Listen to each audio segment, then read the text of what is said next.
कि कैसे हमारे बोलिए। penal code को नया बनाया गया दानिश भाई, उसके पीछे मैं इतना भाव समझाया, आप लोग ना सुनते ना समझते हैं, ये कैसी बात है?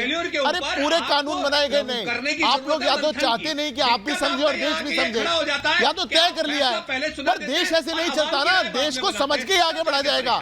देश में ये थोड़ी कि कोई भी नई चीज आई अब आप उसको बोलेगी ये भी वापस हो गया। अरे पूरी नया पिनल कोड आया था, उसका क्या भाव है, क्या बदलाव किया गया, उसको जाके पढ़िए, उसको पढ़ेंगे तो समझ जाएंगे। पर आपको तो मुद्दा चाहिए, अरे ये ट्रक ड्राइवर वापस क्यों हो गए, अरे क्यों हो गए, अरे क्यों आए, क्यों थे, गए क्यों? अरे ऐसे थोड़ी चलता है देश। सुनिए मेरी बात दानिश भाई, देश में अनरेस्ट से देश आगे नहीं बढ़ेगा। 4 साल आपने अनरेस्ट ही रखा, आज देश एक मुश्त आगे बढ़ रहा है, ये बात आपको बचती नहीं। अच्छा दानिश साहब, आप पर आरोप भी बहुत लगते हैं, सिर्फ ये नहीं है कि बीजेपी आप पर आरोप लगा रही है, आप पर तो और पार्टियां भी आरोप लगाई है। दुष्यंत नागर जी भी आप पर आरोप लगा रहे हैं, वो कह रहे हैं कि भाई, और बहुत से लोग तो आपको बी टीम ही कह देते हैं बीजेपी की। बोलिए दुष्यंत जी। नहीं, निश्चित रूप से ये राजनीतिक लाभ लेने के लिए ये भारतीय जनता पार्टी से मिले हुए हैं। अच्छा, दूसरा मैं ये कहना चाहता हूँ, इन्होंने कहा कि भाई मुखबिरी कर रहे थे, ठीक है भाई, वो लोग जो कर रहे थे संजय जी, उनके बारे में देश संज्ञान लेगा, लेकिन आपकी पार्टी के जो आपके प्रेरणा स्रोत हैं, हाँ। अब वो क्या कर रहे थे, वो तो हिंसा कर रहे थे, उन्होंने तो कांग्रेस के कार्यकर्ताओं की हत्याएं करी हैं जा जाके, तो आप कौन से दूध के धुले हुए हो?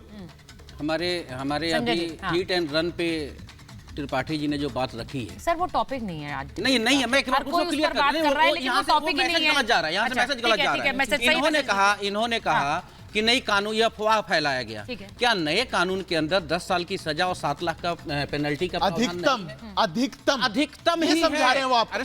मेरी बात आ जाने दीजिए, फिर आप बोलिएगा ना भाई। उसके बाद मैं ये कह रहा हूँ, 2 समस्याएं होती है सुशांत जी। यदि किसी कारण से कोई भी ड्राइवर एक्सीडेंट जानबूझ के नहीं करता, किसी कारण से एक्सीडेंट हो भी गया तो उसके सामने 2 सवाल होता है।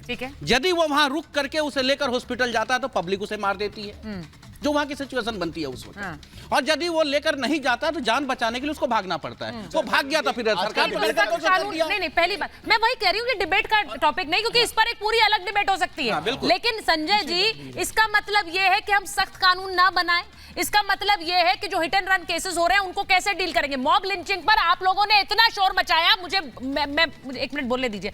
मॉब लिंचिंग को लेकर राजनीतिक दलों ने इतना शोर मचाया था, आज मॉब लिंचिंग को लेकर अगर सख्त सजा की बात होती है तो उस पर काम किया है ना सरकार ने, वरना आप लोग कहते रहते देखिए मॉब लिंचिंग को एक मुद्दा बना रहे हैं, मॉब लिंचिंग हो रही है और ये लोग कुछ कर नहीं रहे हैं। ये फैक्ट है कि नहीं है? बिल्कुल निश्चित रूप से।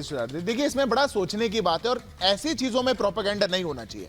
आज जो नई भारतीय न्याय संहिता आई उसमें हर चीज को कैसे एक समाज में आज की रिक्वायरमेंट के हिसाब से कैसे कानून बनाए जाए कि समाज सुचारू रूप से चल सके।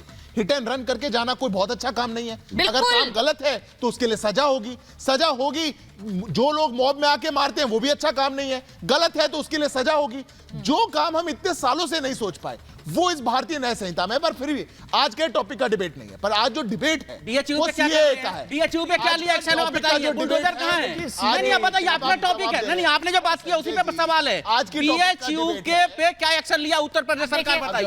बुलडोजर कहां है बताइए।